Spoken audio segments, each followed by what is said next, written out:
Hello, this is my process for recording a cover. So first things first, I set up, which looks like this.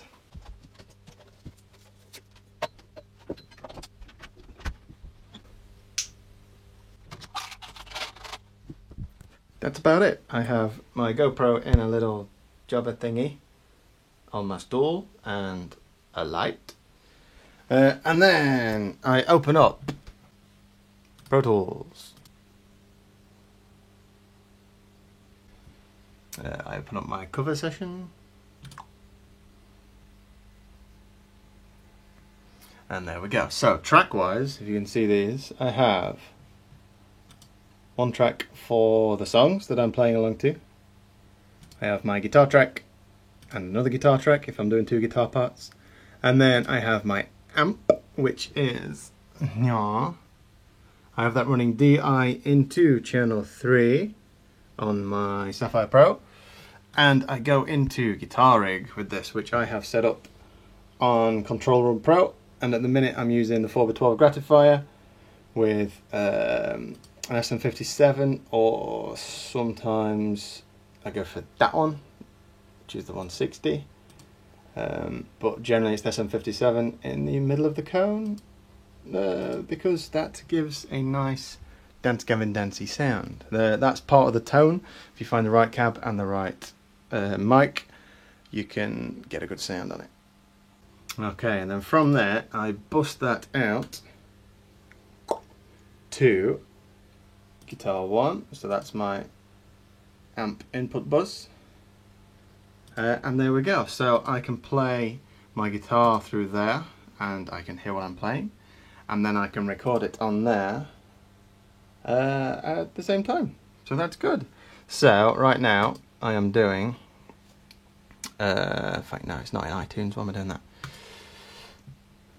Go away, iTunes. Right now I am planning on doing another Dance Gavin Dance song, so I have just downloaded the album onto this computer, Dance Gavin Dance Acceptance Speech, and I am going to be doing Carve. So I stick the song in my Pro Tools session, so when I press play on that, we're ready to go. So as far as tone matching and things goes, I find that my IoT amp is just generally pretty good through that 4x12 cab and with one of those two microphones. So generally I don't need to do a lot with it. For the lead sort of sound, particularly for this song because it's a bit heavier, I will probably have my gain maybe a bit less than that, maybe somewhere, yeah, maybe 4-ish. My bass roughly in the middle. I usually boost my mids a little bit just to bring it out, particularly because of the lead parts, and then treble in the middle. I stick my volume all the way up, just because I can control the preamp on there and turn that down a bit if it gets a bit loud. Oh, actually, at the minute, there are two settings on this amp. There's a 15 watt setting and a less than 1 watt setting. So switch it to the 15 watt and you get a bit more meat in the sound.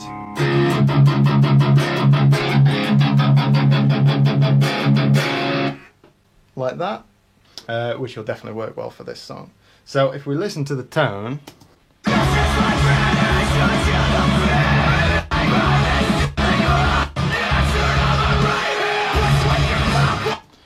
it's quite smooth, but it's got a bit of grit to it.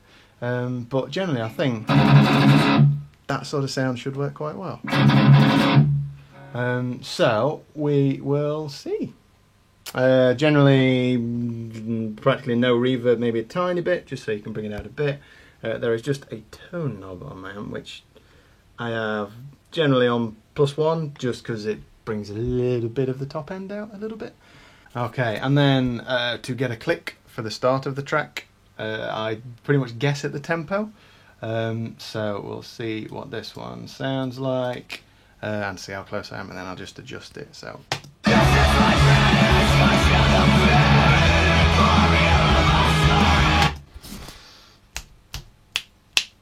I'm guessing 165. So I will type in 16. Bring that in. 1, 2, 3, 4. It's about right, slightly faster I think. So I'd probably go 167. See how this one goes.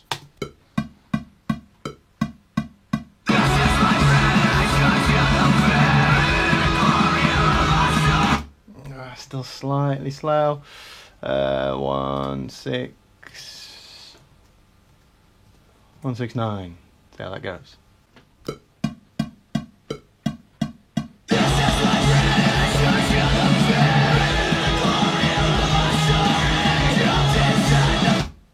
That'll do for an intro. That's pretty much there. It might be 170, but I'll do that. So I put a couple of bars off click at the start, just here, and then the track's in. So when I come to do my video, I press play, and it clicks me in, and then I can record.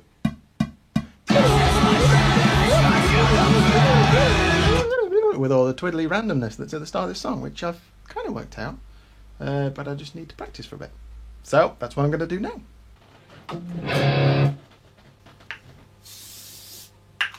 Love this stuff.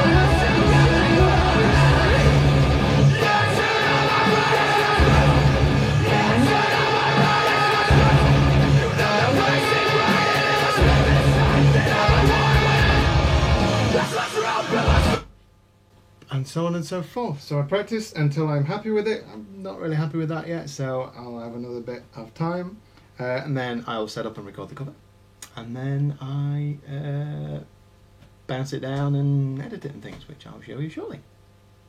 So once I've recorded my cover, there it is. I have the main track, as now, and then I have my guitar track, here. And there we go. So generally on the guitar,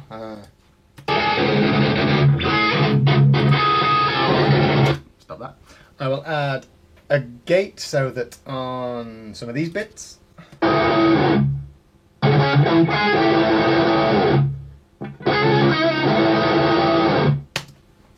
it just cuts out some of the hizzy fizzy stuff. And then a little bit of compression, not a lot though, generally.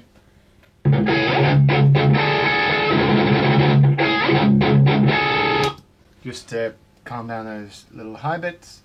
And then EQ wise, I don't do much. I usually roll off some of the low end up to about 18, 90, just to get away from the muggy grugginess of it. And then, yeah, along with the track, I just turn the track down or up and just balance them out so the guitar is louder than the track, so you can hear what I'm doing. So I've got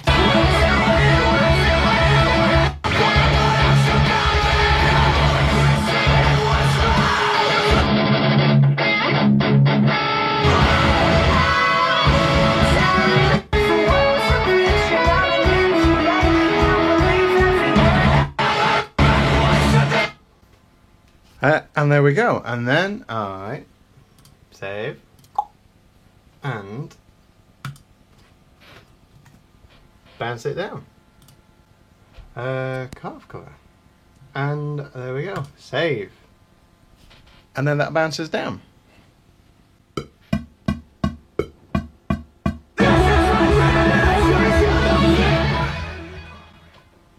And whilst that's doing that, I turn my guitar down and I switch on my other PC ready for video editing, which I will show you shortly. So, after things have bounced down and have been transferred to the PC, I open up, you can see, Sony Movie Studio, and create a new project.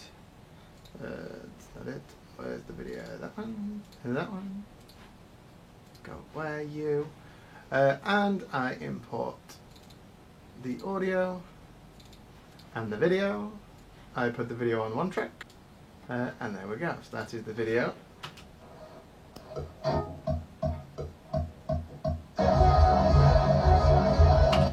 And then I sync up the audio, which with the click at the start is actually quite easy to do, because you can just match clickage and then turn the volume down on that. You should get a nicely mixed video.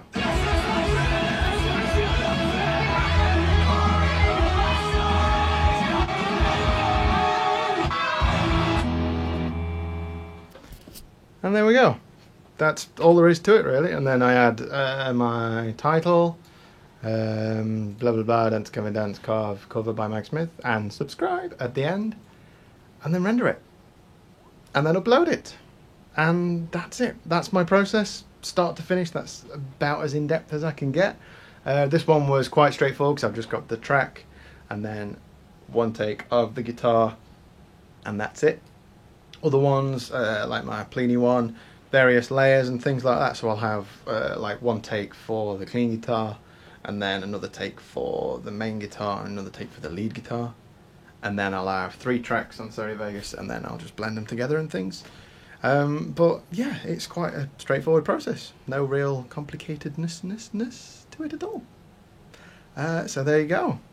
We'll see how this cover turns out, and hope you like it. See you later!